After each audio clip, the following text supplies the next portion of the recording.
아멘. 자, 지난 시간에 이어서 주제권 진행합니다. 우리가 2번. 자, 첫 번째, 하나님을 내 삶의 최우선순위로 삼는 것. 첫 번째였죠? 그 다음에 두 번째가 하나님 뜻에 철저하게 항복하려고 사는 것. 이 두 번째였습니다. 세 번째는 하나님의 말씀과 명령에 철저하게 순종하고 사는 삶이 로드십 신앙이라고 구체적으로 이야기를 하고 있어요. 우리가 신앙생활을 하다 보면 이게 맞는 건지 뭔지 내가 하는 게 너무 소외가 날 때가 있거든요. 이를테면 저희 담임 목사님이 우리 세대교회가 한국교회의 연합사역을 진행했어요. 그죠? 코로나 그 시기에 담임 목사님이 총회장을 하시면서 진짜 그때 목사님이 하셨던 말씀이 뭐였냐면 물 위에 떡을 던지라 이 말씀이었어요. 그거는 뭐예요? 남들이 볼 때는 굉장히 무가치하게 느껴지고 손해나는 일인데 그래도 물 위에 떡을 던지라 그런 마음으로 하라 이런 말씀을 하셨거든요. 이게 뭐냐면 지금 당장은 이게 손해예요. 여러분들도 마찬가지죠. 지금 당장 드러나는 거 없고 이제 우리 성도님들이 사명을 감당하면서 신앙생활을 하시면서 헌신을 하시거든요. 그런데 이런 얘기를 해요. 헌신하면 금방 하나님께서 그것을 받으시고 응답해 주는 데도 있어요. 어느 모 교구에는 이제 신방을 갔는데 그 정기적으로 계약했던 회사들이 헌신 신방으로 왔는데 벌써 2개, 3개가 떨어져 나간 거예요. 계약을 하지 않게, 재계약을 하지 않겠다. 이렇게 진짜 그런 상황에서 너무 힘들고 어려운 상황인데 헌신을 결단을 하고 담임 목사님을 모시고 신방을 받았대요. 근데 이제 그 후에 월상 예배를 간 거죠. 교구에서 가서 보니 그 재계약을 하지 않겠다고 했던 회사들이 다시 다 연락을 하고가지고 재계약을 다 하게 됐고 또 다른 데로 계약이 다 열리고 있다라는 정말 좋은 소식을 전해줬다 이런 얘기를 하더라고요. 그러니까 그러면 정말 좋죠. 하나님 앞에 진짜 주님을 왕으로 인정해서 내가 힘든 중에도 헌신을 했더니 바로 이렇게 응답이 쏟아져 보여요. 그러면 진짜 좋잖아요. 누가 그렇게 헌신을 안 하겠어요. 그런데 어떤 경우가 있냐면 내가 주님 앞에 정말 눈물로 힘들게 어렵게 힘겹게 드렸는데 상황은 나아진 것 같지 않아요. 너무 어려워. 나만 힘들고 지금 더 어려운 가운데 있어. 여러분들이 또 주변에서 또 스스로도 그런데 그것은 우리가 계산하지 못하는 어떤 영적인 축복도 있을 것이고 응답도 있을 거예요, 여러분. 제가 알던 분도 뭐를 놓고 기도했냐면 그 남편의 어떤 프로젝트가 성공하고 딸아이가 정말 좋은 회사를 들어가는 것을 놓고 아니면 좋은 그때 학교를 들어가는 것을 놓고 기도를 받았어요. 근데 2개도 안 됐어요. 정말 낙심됐죠. 근데 그 기도 제목 중에 뭐가 있었냐면 아버지의 구원도 있었어요. 근데 아버지가 어떤 분이냐면 진짜 유교적이고 가부장적인. 그래서 자녀들이 요즘에는 모처럼 일주일 만에 아니면 우리가 이제 본가에 이렇게 가잖아요. 친정에 가는 게 뭐 1년에 한 달에 한 번 가잖아? 그렇다고 여러분들 큰절해요? 근데 이 집은 큰절을 하는 집. 갈 때마다 아버지에게. 그러니까 얼마나 가부장적이고 유교적인. 그래서 이분은 실은 그 어렸을 적부터 막 가위에 눌리는 것은 기본이고 이 머리를 숙여서 눈을 감고 머리를 못 감았대. 눈을 뜨고 비눗물이 들어가도 무서워서 너무 보이는 게 많아가지고 그런 그 영적으로 그런 가정에서 자랐으니까 아버지의 구원에 대해서 써놓기는 했지만 기도 제목에 이게 정말 될까? 본인은 그랬겠죠. 근데 정말 신기한 게 그때 아버지가 갑자기 쓰러지셨다고 해서 저희가 이제 신방을 갔거든요. 근데 그 아버지가 절대로 신방도 안 받으시는 분이고 그거를 거부하시는 교회 문턱도 안 밟으시는 분. 근데 그날 제가 진짜 직접 가서 이제 목사님 모시고 가서 신방을 했는데 이 아버지가 구원 하나님이 영접하시는 거예요. 예수는 아멘을 하시는 거예요. 진짜 놀라웠어요. 근데 같이 가서 예배를 드리면서 그분도 자녀지만 믿을 수가 없는 거야. 아버지의 그 모습이. 근데 너무 놀랍게 그 다음에 아버지가 바로 쓰러져서 그냥 그대로 천국 가셔버렸어요. 그러니까 본인 생각에는 제일 중요한 중요한 게 남편 승진이었고 또 하나는 자녀의 그거였지만 하나님 보시기에는 더 중요한 게 아버지의 구원이었다는 거. 그러니까 하나님은 진짜 공짜가 없어요. 지금은 우리가 하나님 명령에 말씀과 명령에 철저하게 순종하는데 지금은 손해인 것 같아. 지금 당장은 남편이 승진을 해야 좋을 것 같고 그렇지만 우리 하나님의 계획은 그 다음에 남편의 일들은 시간이 흐르는데 진짜 더 좋게 열어주셨어요. 기적적으로. 하나님은 응답하지 않으시는 건 없더라고요. 내가 바라는 때에 안 되니까 응답이 아닌가라고 생각하고 나만 손해봤어라고 생각하지만 그렇지 않다는 거죠. 그래서 창세기에 보니까 22장에 여호와께서 이르시되 내 아들 내 사랑하는 독자 이삭을 데리고 모리아 땅으로 가서 내가 내게 일러준 한 산 거기서 그를 번제로 드리라. 아브라함이 아침에 일찍 일어나 나귀에 안장을 지고 두 종과 그의 아들 이삭을 데리고 번제에 쓸 나무를 쪼개어 가지고 떠나 하나님이 자기에게 일러주신 곳으로 가더니 이렇게 이제 아브라함과 이삭에 대한 말씀으로 지금 아브라함은 이삭을 독자 이삭이잖아요. 그 하나님의 그 언약으로 그렇게 오랫동안 기다림 끝에 얻은 아들을 하나님께서 드리라고 하는데 지금 이게 얼마나 큰 손해예요. 그럼에도 불구하고 이삭을 드리는 거죠. 철저하게 순종하면서. 우리 하나님은 우리에게 그 이삭과 같은 그런 순종을 원하실 때가 있다는 거죠. 아니 하나님이 여지껏 기도시키고 기다리게 하고 주셨던 아들인데 그 아들을 또 드리라는 거예요. 번제로. 납득이 안 되잖아요. 그런데도 불구하고 나만 손해보는 것 같잖아요. 여지껏 기다린 세월이 얼마고 기도한 세월이 얼마이며 그렇게 주신 아들을 또 번제로 드리라 하나님 뭐야? 줬다 뺏는 거야? 이럴 수 있잖아요. 나만 손해보는 것 같지만 하나님은 그것을 통하여서 계획하신 언약이 있고 축복이 계획되어 있더라는 거죠. 이게 문두십신앙이에요. 지금 당장은 내가 손해보는 거예요. 내가 매일매일 나가서 다른 사람들은 나오지도 않는데 전도 모임 나가서 이런 얘기 하더라고요. 우리 이제 간사님들도 교육자들도 그래요. 교육자 모임하면 안 나온 사람은 안 온다고 나온 사람만 혼난다고. 여러분들도 전도 모임에 그러잖아요. 열심히 해서 내가 전도 모임에 나왔는데 목사님들도 전도사님들도 막 안 좋은 것들을 이야기해. 아 괜히 나왔어. 안 나온 사람은 듣지도 않는데 나만 나와서 맨날 혼나. 나만 손해봐. 또 전도를 갔어요. 근데 내가 사실은 세상에서 만나면 그들의 그런 관계 형성조차도 안 하고 싶은 상대들이야.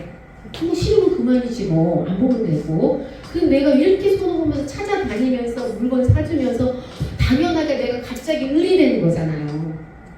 갑을 모든 인간 관계에는 서열이 있다고 해요. 서열. 사회에 우리가 사회생활을 하면서 인간 관계 조직이 있다는 아니면 어떤 관계 너와 나 사이에서는 서열이 있어요. 여러분들 강아지를 사거나 동물들을 사잖아요. 우리 뭐 요즘에는 그걸 뭐라 그래요? 반려묘, 반려견 막 이러잖아요. 근데 얘네들도 처음 오면 딱 서열을 먼저 정해요. 아시죠? 그리고 그거에 철저히 순종하는 것처럼 관계에도 그렇다는 거죠. 근데 이유 없이 우리 관계는 전도하는 관계는 을이에요. 100% 을이에요. 사주고 섬겨주고 내가 세상으로 만났을 때 가게에 갔을 때 내가 팔아주면 사실은 갑이어야 되잖아요. 그쵸? 가서 옷도 팔아주고 음식도 팔아주면 저들이 내게 와서 굽신굽신하면 감사합니다 감사합니다 해야 되는데 우리가 전도를 하러 가는 그 순간 팔아줘도 제가 막 감사합니다 그 사장님에게 주인에게 감사합니다 막 그 선물까지 사가지고 가서 또 사주는 거잖아요. 여러분 그 을이잖아요. 세상으로 볼 때는 을인데 손해보는 것 같은데 하나님이 보실 때에는 이것이 그 로드십 안에서는 주님 앞에 내가 지금 당장은 손해가 날지라도 하나님이 원하시고 뜻하시는 것들을 내가 순종했을 때 그죠? 아멘. 하나님이 주시는 그 세계 기다리는 그 열매와 하나님이 약속하신 것들은 우리가 값으로 환산할 수 없는 것들이었더라. 아까 그분도 아버지가 그렇게 영접을 하시지 못하고 바로 그렇게 쓰러져서 가실 줄 정말 상상도 못했는데 그렇게 했더니 평생에 한으로 남았겠죠. 매번 갔을 때마다 큰 절을 1000만 번 하면 무슨 소용이 있어요, 여러분? 부처님 앞에 가서 1000배, 2000배 하잖아요. 그런 거 1000만 번 하면 무슨 소용이 있어요? 아버지가 지옥 가 계시면. 그렇겠죠. 내 남편이 승진을 뭐 100번 하고 10번 해서 사장이 되면 뭐 하겠어요? 내 아버지가 지옥에 가 있는데. 하나님은 우리에게 상상도 하지 못할 그런 가치 있는 것들로 하나님 응답해 주시죠.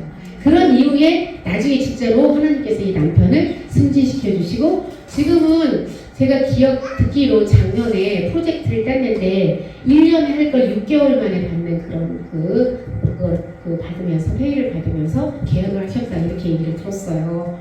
그러니까 하나님은 정말 합력하여 승인되게 하시고 응답해 주신 하나님. 그런 하나님이 아니면 사실은 우리는 그리 아니하실지라도 우리는 하나님 말씀에 순종을 해야 되겠지만, 우리 하나님은 그런 순종을 했을 때 그것이 무가치하게 하지는 않는다.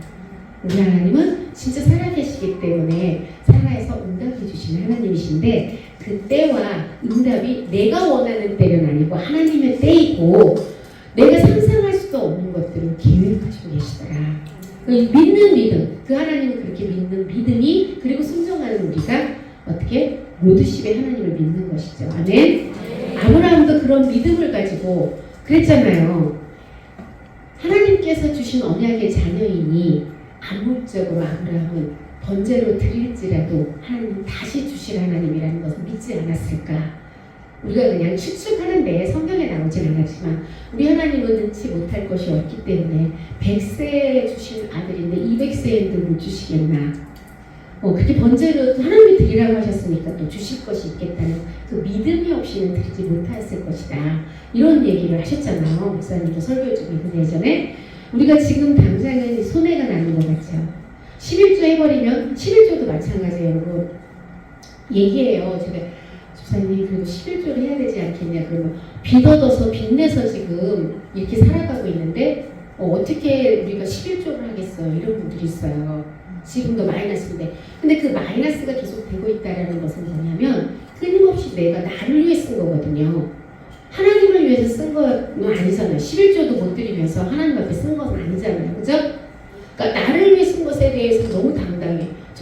우리 지금 수입 이렇게 들어와도 다 마이너스예요. 다 카드값으로 나가요. 그 카드값은 누가 썼어요?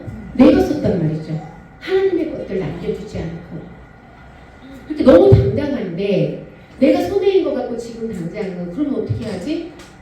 내가 카드를 빚을 내서 내가 생활비를 쓰고 나름 뭐를 하고 뭐는 하지만 하나님 앞에 11조는 할 수 없는 거죠. 손해니까. 나를 위해 쓰는 것은 손해가 아닌데 하나님을 위해서 쓰는 것은 손해인 거예요.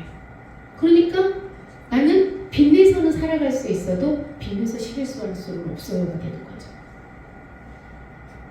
하나님을 향하여 쓴 것도 아니면서 너무 당당하게 나 없어서 못해요 라고 얘기를 해요. 정말 수입이 아예 없는데 못하는 건 맞죠. 하나님께서 수입도 없는데 너 그거 드려라 하진 않잖아요. 그죠? 들어온 수입 안에서. 그러니까 이게 뭐냐면, 우선 당장 내게 손해가 나니까 주님 말씀에 순종하지 못하면 자꾸만 당당해지는 거죠. 더 오히려. 그러니까 하나님 보시면 하나님은 그걸 보고 계시거든요. 믿음이 없으니까. 내가 이렇게 했을 때 하나님께서 어떻게 하실 것이라는, 주님께서 말라기서에 얘기했잖아요. 분명하게 11조 하는 자녀를 이렇게 황충을 막아줄 것이며 다 얘기했다면 이방인들이 복되다 하리라 얘기하겠다. 믿지 않는 사람들조차 복되다 할 수 있는 응답을 주시겠다고 얘기했어요. 근데 그걸 믿지 못하니까 불순종을 하게 되는 것이죠. 그러니까 로드십 신앙은, 그래서 이게 내게 손해가 날지라도 철저하게 순종하는 믿음, 이게 로드십 신앙이라는 것이죠. 로드십 하면은 그래 맞아, 하나님 말씀에 철저히 순종하, 요거까지는 되는데 11조라든가 이런 뭐 예를 들면 안 되죠. 헌신을 한 이후에 이제 우리 집사님들이 헌신을 하고 너무 힘드니까 속이 상하는데, 여러분 기억해야 될 게 있어요. 여러분들이 힘들게 기도해서 헌신을 해서 그 다음에 그걸 갚아나가는 그 기간까지도 다 헌신이다. 그 힘든 눈물, 여러분들이 작정하고 결단해서 주님 앞에 딱 드려버리고 그 다음에 힘들지 않다면 그걸 누가 못하겠어요. 그런데 힘듦이 온다는 거예요. 주님 앞에 드렸으니까. 주님 앞에 시간도 드리고 물질도 드리고 드렸는데 그 다음에 힘듦이 와요. 어려움이 오죠. 어려우니까 헌신이 되는 거예요. 여러분이 드려서 물질적으로 힘들어지고 내가 육체를 드리고 하나님 앞에 충성하고 봉사했더니 나의 삶 가운데 어려움이 오니까 주님은 그것을 같이 가치 있게 그 시간도, 들여지는 시간도, 봉사도, 그리고 물질도, 그것 때문에 여러분들이 힘들어하는 그 기간이 다 하나님께서 받으시는 기간이다. 힘든 그 시간이 주님께 바쳐지는 예물이다. 보이지 않는 예물. 그렇게 생각하시면 여러분들이 들여놓고 힘들잖아요. 그때마다 하나님은 다 기억하고 계시고, 그 기간을 여러분들의 헌신으로 인정해 주신다는 거죠. 아멘? 그러니까 여러분들 힘드시잖아요. 나 이렇게 들여놓고 너무 힘들어. 지금 그 시간이 하나님께서 받으시는 시간이다. 하나님께서 물질을 받으시는 게 아니라고 했잖아요. 여러분이 드렸던 500만 원, 1000만 원, 이 1000만 원만 받아버린다면 1억하고 2억하고 10억하고 한 사람들이 제일 좋잖아요. 물론 클수록 좋긴 하겠죠. 그런데 하나님의 환사법은 그렇지 않다고 얘기하셨잖아요. 그래서 과부의 두레부선을 하나님께서 가치 있게 받으셨다고 했잖아요. 전부를 받으셨으니까. 그렇게 드려지고 힘들어하는 그 시간, 드린 것들 때문에 내가 너무나 힘들고 어렵고 고통스럽고 눈물을 흘리는 그 시간들을 우리 하나님께서 받아주신다는 거예요. 하나님은 그런 하나님이시다는 거죠. 그런 믿음이 있으면 여러분들이 그걸 못 드십시나 아니면 우선 당장 내게 손해가 날지라도 주님 앞에 순종을 하고 그 순종을 통해서 오는 그 어려움과 힘듦이 주님께서 받으시는 헌신으로 여러분들의 눈물이 헌신으로 기억될 수 있다는 거죠. 아멘? 아멘. 힘드시면 하나님이 지금 나를 받고 계시는구나. 내가 물질이 없어서 재정 때문에 고통스러워서 주님 물질의 문을 열어주세요. 눈물을 흘려 기도하는 그 시간이 우리 하나님께서 나를 지금 헌신, 목사님 기호받는 그 순간, 아니면 하나님 앞에 드린 그 시간을 받는 게 아니라 그 순간 받는 게 아니라 그 이후에 여러분들이 힘들어하면서 흘리는 매달 맺고 나아가면서 우리가 그러거든요. 우리가 막 차고 넘쳐서 오늘 목사님도 얘기했잖아요. 몇 억씩 통장에 넣어놓고 있는 사람이 있어요. 없다 그랬잖아요. 여기 그런 사람이 어디 있어요? 다 마이너스지. 마이너스라도 살아갈 수 있게 하신 게 감사하고 버텨갈 수 있으니까 감사하고 그냥 살아낼 수 있는 게 감사하잖아요. 아멘? 그 살아낼 수 있음에 감사하는 여러분의 그 감사의 기도를 그 시간을 그 고백을 우리 하나님이 드렸던 물질보다 더 가치 있게 받으신다는 거. 우리 하나님은 그런 분이시거든요. 그러니까 여러분들이 힘든 시간이 길수록 내가 더 아플수록 내가 주님 앞에 그렇게 더 고통스러울수록 우리 하나님은 여러분들이 더 가치 있게 받아주신다는 것. 하나님은 그런 인격적인 하나님이시고 모두시의 하나님이십니다. 아멘. 그 다음에 하나님께 죽도록 충성, 헌신, 희생하며 사는 삶입니다. 자, 주님의 뜻이라면 모든 것을 로드십 신앙 중에서 하나님이 가장 가치 있게 받으시는 게 뭐냐면 사실 우리의 생명이에요. 우리가 찬양 중에 이 이슬 같은 모습을 하나님께 그냥 바치는 그 찬양을 많이 한단 말이죠. 근데 실은 생명은 말할 것도 없고 요만한 거 하나도 드릴 때마다 계산하고 있는 우리를 봐요. 그런데 로드십 신앙은 내가 주님 앞에 죽도록 충성, 헌신, 희생하고 사는 삶이에요. 그래서 다 모든 특권, 취미, 모든 것까지도 포기할 수 있는 것. 주님께서 보십시오. 그러나 그 포기가 주님을 위한 포기이기에 하나님께서 나에게 가장 더 유익한 것들로 채워주시는 살아계신 하나님, 공짜가 없으신 하나님이라는 거죠. 그래서 주님이 원하신다면 내 모든 소유, 생명까지도 드릴 수 있는 것. 근데 우리는 사실 지금은 제일 가치 있는 드림은 순교예요, 여러분. 또 목숨을 드리라고 누가 하진 않잖아요. 핍박해서 십자가를 못 박지도 않고, 그렇죠? 하나님께서는. 그래서 우리가 드릴 수 있는 순교는 내가 내 상황에서 그럴 수 없는데 나를 쳐서 복종시키는 거죠. 십자가에 나를 못 박는 거예요.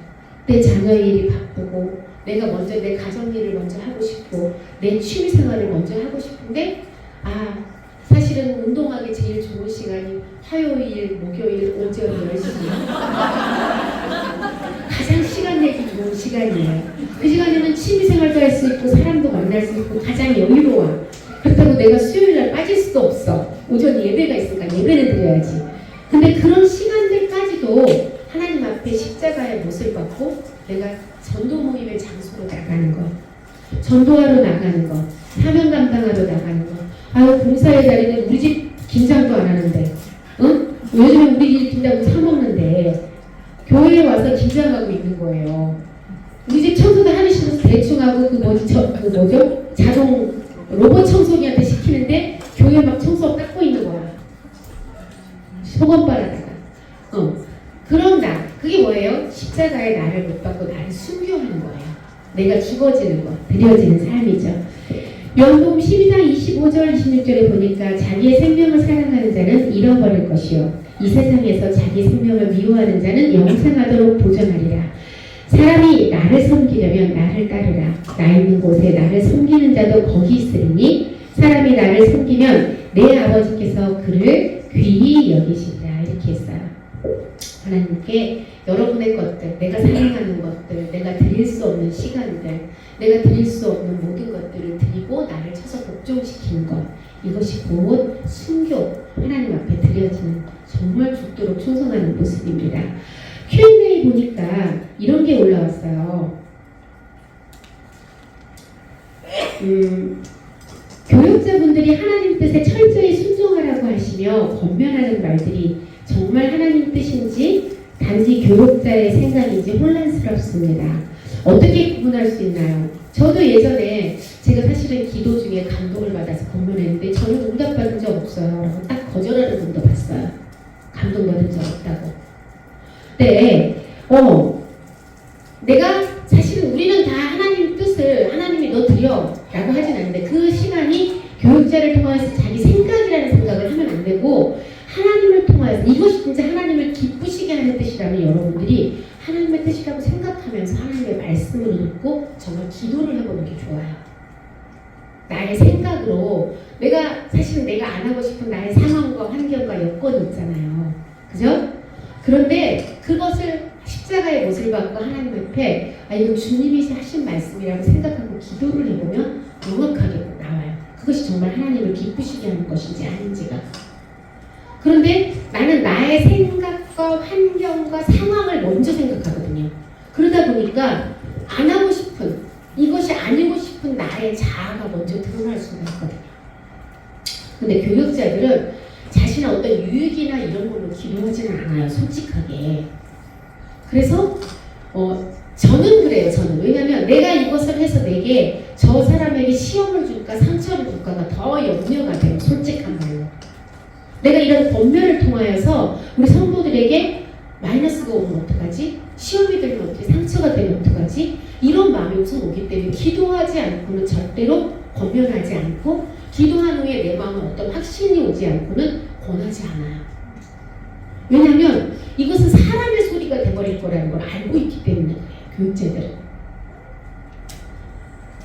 그러니까 오히려 당사자보다는 교육자들이 조금 더 객관적으로 하나님 편으로 전할 수가 있다는 거. 왜? 이분의 상황과 환경과 여건에 내가 사로잡힐 일이 없기 때문에. 그런데 나 자신은 내 상황과 환경과 여건이 나를 먼저 사로잡고 있으니까 나 이건 안 하고 싶어. 이런 상황인데 환경인데 교육자들 모르니까 그래. 전도사님 나의 상황을 몰라서 그래. 내가 얼마나 힘든지 몰라. 모르는 게 성령의 감동에 의해서 권면하는 거죠. 힘들지만 왜냐하면 교육자에게 주신 감동인데. 그래서 이게 하나님의 뜻인가 아닌가를 먼저 구할 때 주님께서 이것을 정말 기뻐하시는 것을 안다면 진심으로 간절하게 기도를 해보는 게 좋아요. 그래도 여러분 만약에 내 마음에 이건 하나님의 뜻인데 상황이 힘들고 어려워 이게 아니라 이건 하나님의 뜻인 것 같고 하나님이 기뻐하실 것 같은데 상황이 힘들고 어려워. 그거는 내가 이것을 싸워서 이겨내야 될 것.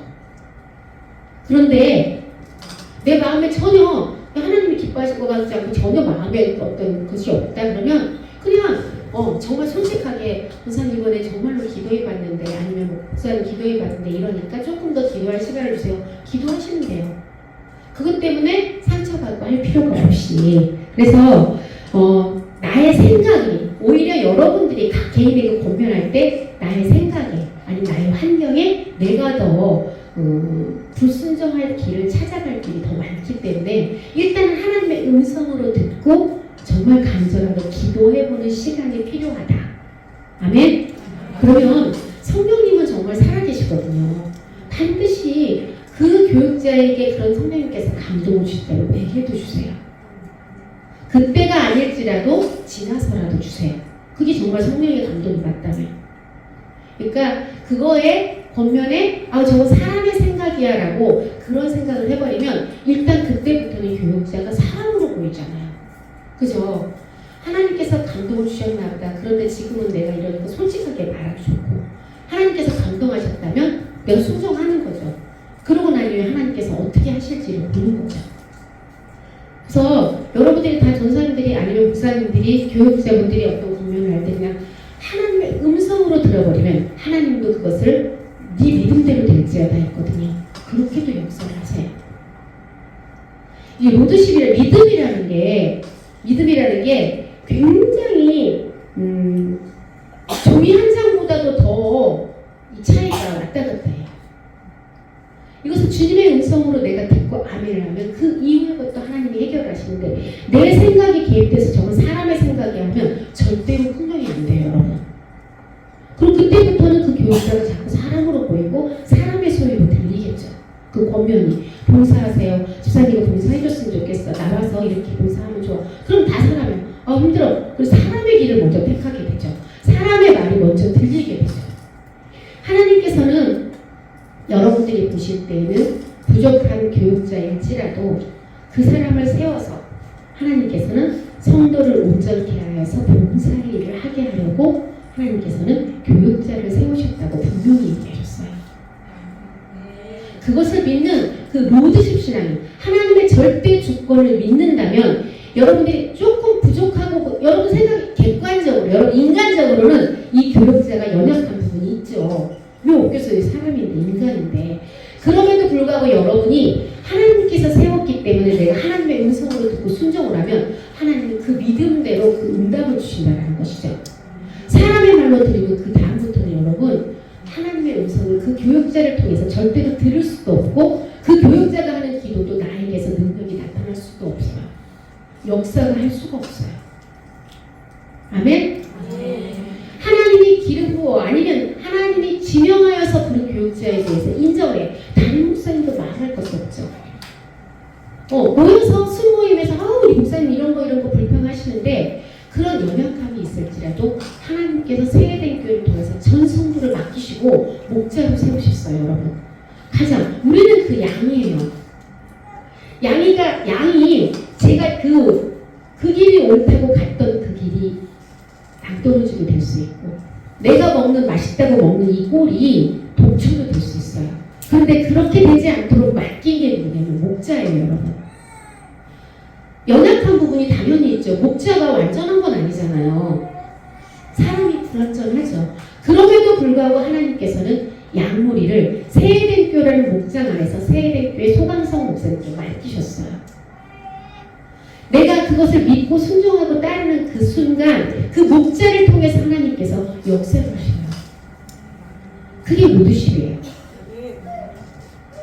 그래서 여러분들이 마찬가지로 담임 목사님 그렇게 맡기셨듯이 인간적인 결정, 인간적 개인적으로 이런 모습이 보일지라도 주님이 하나님의 역사를 이루기 위해서 하나님께서 세워주신 주의 종이죠. 여러분들이 그렇게 마음을 열고 아멘을 하는 그 순간 그 아멘이 내게서 역사가 되고 열매가 되어 나타나는, 그게 로드십의 하나님이죠. 하나님이 그렇게 세우신 목사님이시니까, 또 하나님이 그렇게 세워준 목회자들이니까, 교육자들이니까. 가만히 보면 교구 안에서도 담임 목사님도 정말 그 교육적으로 잘 섬기고, 교구의 목사님들, 전도사님도 정말 순종 잘하시는 분들이 있어요. 저도 이제 평신도 사역 개발도 하고 또 목회 팀장도 하는데, 교육자분들 중에서도 어떤 얘기가 나면 아멘을 하는 분들이 있고, 꼭 뒤에서 얘기하시는 분들이 있어요. 야, 니랑 나랑 둘이 똑같은 전도사인데, 저부터도. 그런데 순종하는 그분에게 그분의 마음이 가요. 하나님도 똑같아요. 내가 비록 부족하고 연약한 주의 종을 세웠어요, 인간적으로. 그런데 나의 세움, 나의 절대 주권을 인정하는 그 성도의 기도를 응답할 수밖에 없고 마음이 열릴 수밖에 없다. 하나님은 인격적인 하나님이시기 때문에. 주의 종이 우리에게 정말 도덕적으로 부도덕한 일을 시킨다거나 윤리에 진짜 특히 예배되고 막 이런 일들을 시킨다. 이거는 사실은 할 수 없죠. 근데 그렇지 않고 하나님께 잘하라고, 교회를 세우자고, 이런 것들을 할 때 뒤에서 그런 어떤 인간적인 것들, 그런 것들에 매어서 그것을 가려버리는데 내가 거기에 빠지면 안 된다는 거죠. 세대교회 처음 오신 분들을 우리가 양육을 하다 보면 그런 그 단점들을 많이 보세요. 우리는 보지 못하는 거. 저는 진짜 몰랐는데 어떤 분은 목사님이 입이 자꾸 마르니까 미끄러져 말하잖아. 이렇게 말하니까 모르겠어. 적극적으로 말하잖아요. 근데 그 모습이 너무 보이는 거야. 그게 싫은 거야. 근데 본질은 사실은 그게 아니잖아요. 설교 말씀을 잘 하시기 위해서 입이 마르지 않게 하기 위해서 바르는 건데 그렇게 흔들면서 바르는 게 어떻게 무슨 상관이에요. 그게 싫은 거야. 말투가 싫은 거예요. 또 그 말씀하시는. 근데 하나님은 그런 연약함이 있고 그런 모습들이 있을지라도 하나님께 대한 것들을 바라보시고 가장 본질적인 것을 보시니까 쓰신다. 우리 하나님께서 세우셨다라는 그 주님의 절대 주권, 세우심을 인정하는, 우리는 순종할 수밖에 없고 하나님 그것을 그 부분에 마음이 가겠죠. 저도 연약하지만 우리 평경원에서 정말 충성하고 또 순종 잘하는 사람과 전사님 이래요, 이런 일이 있어요, 막 자꾸 어긋나는 사람들이 있어요. 튕겨져 나가시는 분들, 자기 생각을 주장하고. 그러면 왜 저럴까? 주님도 똑같을 것 같아요. 인격적인 하나님이시고. 실제로 제 예를 드는 거예요. 교구에서 사역하시는 분들도 마찬가지겠죠. 여러분들 수범들 중에서도 여러분들이 조장이고 순장이니까 똑같겠죠. 아멘 아멘 하면서 잘 순종해도 너무 기특하고 예쁘잖아. 그런데 뭔 말만 하는 거 튕겨져 나가고 막 이런 사람들 보면 어떤 분은 좀 바꿔주세요 이런 분도 있어요. 제발 좀 저 수범 좀 어디다 데려다 주세요 이런 분도 있다니까요. 그러니까 그런 것들을 인정하는 것, 그런 것들을 인정하는 것, 그것마저도 이제 하나님께서 이루듯이 여러분들이 그래서 그런 부분들을 그 성도님들과의 그런 교제하는 중에 이런 거를 질문해 왔어요. 어떤 분이 마음 아픈 일인데 순예배를 드리러 갔는데 순장이 담임 목사님 막 불평을 막 너무 하더라는 거예요. 근데 이 순호는 이제 예배 세예대교 나온 지 얼마 안 됐는데 자기는 은혜를 받으니까 너무 화가 나가지고 다툰 거야. 막 싸웠어. 울었어. 막 너무 억울하고 분해가지고. 그리고 와가지고 가게 문도 닫아버리고 비전놀이 와서 울면서 기도를 했대요. 이게 양육하신 우리 양육교사한테 전화가 오고 나는 거기 안 가고 싶다. 도대체 뭐가 생명나느냐. 이런 예도 있어요. 여러분들 같으면 어떻게 하시겠어요? 어떻게 하시겠어요? 자, 어디 목사님도 오셨어요. 왜냐면 교육자에게 문의를 할 거니까. 나 순예배 안 갈래요. 여기 김선병 목사님? 김선병 목사님 왜 안 오셨어요?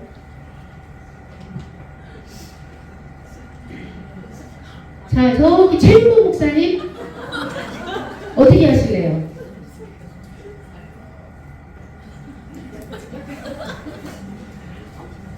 네? 안 가고 싶대요. 그 생명순 예배. 펑펑 울면서 막. 대답해줘야 되잖아. 이런 상황에서 교육자는 반드시 대답을 해줘야 되잖아요. 어떻게 하실래요?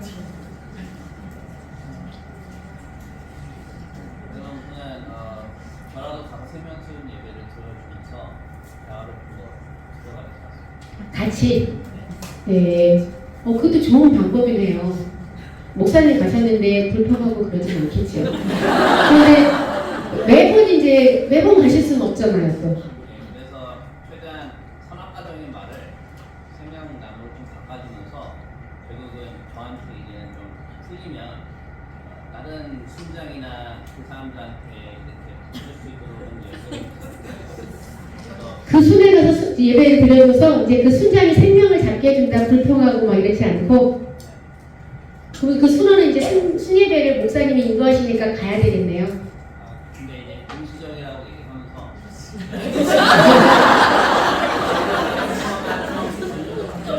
시간이 야, 최윤경 목사님 4시간이나 선악과를 완전 생명나무로 전환시킨답니다. 박수 쳐주세요. 4시간이면. 근데 그 순자매님과 그 순자님은 정말 오래 세대교회를 나오신 분이에요. 4시간 안에 그 전환이 될까요?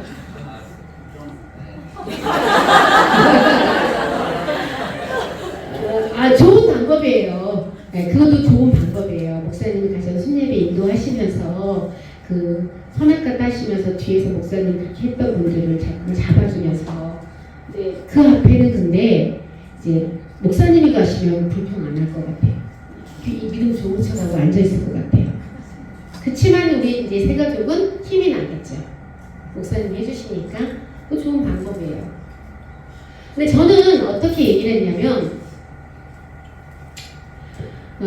이분이 순예배를 안 간다고 해버렸으니까 근데 이분에게 이제 얘기를 하는 건 이분이 거기서 싸웠다는 것은 사실은 이분도 지금 완전히 생명은 아닌 거잖아요. 화가 난 거예요. 혈기가. 물론 하나님에 대한 의협심일 수도 있지만 저는 솔직하게 자기를 얘기할 것 같아요. 그분들이 그 목사님에 대한 원망과 불평을 막 담임 목사님께 하는데 이 세 가족은 세례교회 와서 은혜를 받았잖아요.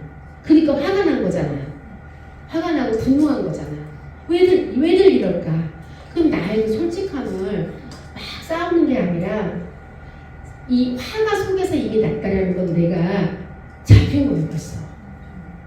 그쵸? 이 사단에게 잡혔단 말이에요. 그러니까 화가 막 나는 거죠. 혈기가 나서 막 싸우고 난리가 나서 뒤집고 온 거죠. 그 안에는 어쩌면 뭐도 있었냐면 그러니까 이 순장님과 기존의 사람들 이 세 가족을 보면 네가 언제부터 그렇게 예수를 잘 믿었다고 이게 있어요. 네가 좀 은혜 좀 받았다고 교만해? 그러니까 막 이렇게 얘기하는 거. 그래서 양쪽이 싸움이 붙은 거잖아요. 근데 그냥 솔직하게 나는 세례교회 와서 물론 그런 부분이 있을지 모르고 너무 은혜를 받았다. 내 삶이 이렇게 그분이 이렇게 화가 날 정도로 눈물을 흘릴 정도면 세례교회에서 받은 은혜가 있잖아요. 나는 그래서 내가 믿음이 연약할지라도 의리라도 있어야 한다고 생각하기 때문에 나는 이 목사님의 이런 모습이 너무 좋다. 그러니까 내 앞에서 나는 처음 신앙생활 하는데 이런 말을 하면 내가 자꾸만 실족할 것 같고 시험이 들 것 같다. 왜냐면 자기를 전도한 사람이 그 순장님이고 그러니까 나를 위해서 기도해달라고 혈기를 내지 않고 말을 하면 좋겠다라는 생각이 들고 이분은 이제 이렇게 자꾸 부딪히니까 교육자가 다른 생명순으로 옮기는 거는 저는 반대예요. 왜냐하면 이분이 여기서 이 문제를 해결하지 못하면 다른 생명순에 가서 또 어떤 문제가 났을 때 또 이 문제를 해결하지 못하고 순을 떠돌게 된다는 거예요. 순을 떠돌게 되죠. 그래서 물론 최윤봉 목사님 얘기처럼 교육자가 생명순 예배를 드려주면 생명을 잡게 더 해주고 그러면 또 그것도 도움 되겠죠. 한 달에 한 번 정도. 그렇지만 매번 교육자가 가서 막 연달아서 막 그렇게 들어갈 수는 없잖아요. 그 순만을 위해서. 그러니까 뭐 그렇게 한다 할지라도 이분이 진짜 생명나무를 잡는 것은 그것일 것 같아요. 그죠? 그래서 이미 내가 혈기에 내 생각이 오라라는 거에 사로잡혀갖고 화가 나서 부딪히고 충돌하지 말고 정말 내가 받은 은혜. 나는 그래서 우리 목사님을 차마 어떤 목사님이 조금 부족한 부분이 있을 때 내가 생각하는 그런 부분이 있을지 몰라도 나는 말할 수 없을 것 같아. 내가 받은 너무 큰 은혜가 있으니까. 내 인생이 이렇게 달라졌으니까. 그렇게 화내지 않고 얘기를 하면서 했더라면 부딪힘 없이 그분들도 깨닫지 않을까. 그런 생각이 들어요. 나도 연약해서 실수가 있고 우리 생명 순장님도 연약해서 실수가 있듯이 우리 목사님도 사람인데 왜 연약함이 없겠느냐. 그래도 하나님 보시기에 주님 앞에 주의 종으로서는 이런 은혜를 주셨으니 나 같은 사람이 교회 나와서 이렇게 순예배까지 드리고 이런 은혜를 받지 않았겠냐. 그렇게 말해주면 좋았겠다. 그리고 이겨내야죠. 그 순에서. 물론 예전에 어떤 생명순에서는 순원들이 이제 막 더 뜨거우니까 이 순장님하고 순원하고 이게 밸런스가 안 맞는 거예요. 그러니까 순장님은 선악 같다고 그쪽 교구도 그다음에 순원은 오히려 생명나무를 잡고 막 힘든 상황들. 근데 그럴 수 있어요. 신앙이 항상 어떤 순장님이라고 막 더 이렇게 하지 않고 우리가 신앙의 곡선이 이렇게 오르락내리락 하니까 그럼 그때 같이 기도하고 또 나를 전도할 때 그 열정이 있었으니까 하나님이 나를 붙이셨잖아요. 그 사람을. 그래서 그분 때문에 내가 교회를 나왔잖아요. 그거를 기억한다면 제가 저희 남편이 저를 되게 힘들게 할 때가 있었다고 그랬잖아요. 근데 그때 제가 하나님께 했던 기도는 뭐냐면 하나님 만약에 우리 남편이 저를 너무너무 편하게 해줬다면 저는 하나님을 안 붙들었을 것 같아요. 우리 남편이 나를 힘들게 했으니까 눈물로 기도했으니 우리 남편이 우리 신앙의 공로자가 된 거잖아요. 그죠? 그러니까 하나님 내가 정말로 우리 남편이 모든 잘못하는 것들을 그때는 용서하는 거라고 했어요. 제가 용서할 수 있는 그런 대상이라고 생각했기 때문에 그때 당시는 용서할 수 있는 이유는 내가 이 남편 때문에 세례된 교회를 만났고 내가 이 남편 때문에 하나님을 정말 더 깊이 만날 수 있었고 우리 자녀들도 마찬가지잖아요. 우리 자녀의 그 기도 제목이 없었더라면 속썩임이 없었더라면 내가 눈물로 주님 앞에 기도하지 않았을 텐데 주님 앞에 더 엎드리고 깊게 무릎걸음으로 나가지 않았을 텐데 이 자녀 까닭에 하나님 내가 주님을 더 깊이 만났어요. 내 신앙의 공로자. 또 내 주변에 나를 힘들게 하는 성도가 있다면 저 성도 때문에 내가 더 울며 기도했잖아요. 그가 나의 신앙의 공로자가 되는 거죠. 하나님 앞에 내가 더 내려놓고 기도했으니까. 아까 그 순원도 아마 하나님께서 그렇게 무릎 꿇고 주님 앞에 눈물로 기도하기를 원하셨을 거예요. 그 일이 없었더라면 자기 가게 문 닫고 비도 내려와서 이렇게 눈물로 울며 기도하지 않았을 것 같아요. 그렇게 울며 기도하는 그 모습을 우리 하나님은 너무 기뻐 받으셨을 것 같아요. 아멘. 그러니까 그분들은 나의 신앙의 공로자인 거죠. 그럼에도 불구하고 우리는 생명나무를 선택하고 정말 하나님께서 여기를 나를 붙이신 이 사람들을 통해서 나를 전도해 주시고 해준 그 은혜를 잊지 않는다. 난 그거로 난 다 용서할 수 있어. 제가 그랬거든요. 우리가 하나님을 만난 감격과 은혜와 그것이 크다면 사실은 이해 못할 것이 없고 마음에 용서 못할 것들이 없더라고요. 그렇게 좋으신 하나님을 그렇게 좋은 세례된 교회를 그 순장님 까닭에 오게 됐잖아요. 그거 하나 생각하면 내가 화나서 싸울 일이 뭐 있어요. 사람은 다 연약하니까 이들도 다 연약함이 있어서 이러는 거구나. 그럼 기도하면 되죠. 그 순장님 위해서 기도하면 되고 나를 힘들게 하는 그 대상을 위해서 기도하면 되고 여러분에게 힘들게 하는 어떤 요소들이 많다는 것은 하나님이 여러분들을 정말 더 사랑하셔서 십자가에 더 못 박히기를 원하시는 거죠. 하나님께서 십자가를 더 통과하기를 원하시고 저에게도 진짜 십자가가 많았어요. 못 박히라고 많이 안 죽은 저를 죽지 않는 저의 자아를 십자가에 더 못 박으라고 하나님께서 저를 진짜 많은 십자가를 주셨거든요. 근데 지나놓고 보니까 다 그것이 저에게 축복이었더라고요. 왜? 제가 십자가에 그것 때문에 십자가를 통과할 수 있었고 죽을 수 있었고 기도할 수 있었고 내 모습을 더 돌아볼 수 있었고 십자가를 비춰서 저를 볼 수가 있게 됐거든요. 그러니까 여러분들도 마찬가지라는 것이죠. 그렇게 주어졌으면 그 순원님도 세례교회에 와서 그런 은혜를 받았으니 이제 이 정도는 성숙해서 순장을 위해서 기도할 수 있고 생명을 붙잡으라고 몸부림도 치게 해주고 그러니까 공모자가 되는 거죠. 나는 그 스님을 안 가버리고 안 봐버릴래. 세상에서 만났던 진짜 얼굴도 안 보면 그만인데 했는데 그게 아니라 그들을 위해서 기도할 수 있게 해주고 나를 바라볼 수 있게 거울이 되어서 그런 존재를 하나님께서 주셨다는 거죠. 그러니까 그 힘듦이 아니고 오히려 나를 성장시키고 성숙시키고 십자가를 못 받게 하는 그런 하나님께서 도구로 써주신다는 거죠. 아멘. 자, 그래서 다음 시간에는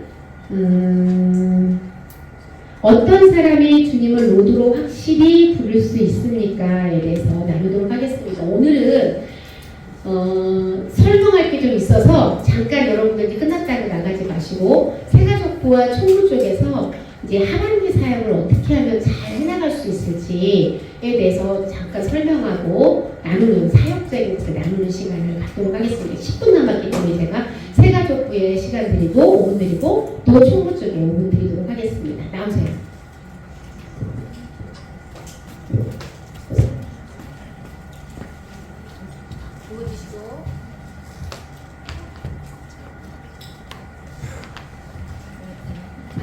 안녕하세요. 네, 세가족부 우리 하반기에 저희가 세가족 첫 번째 방에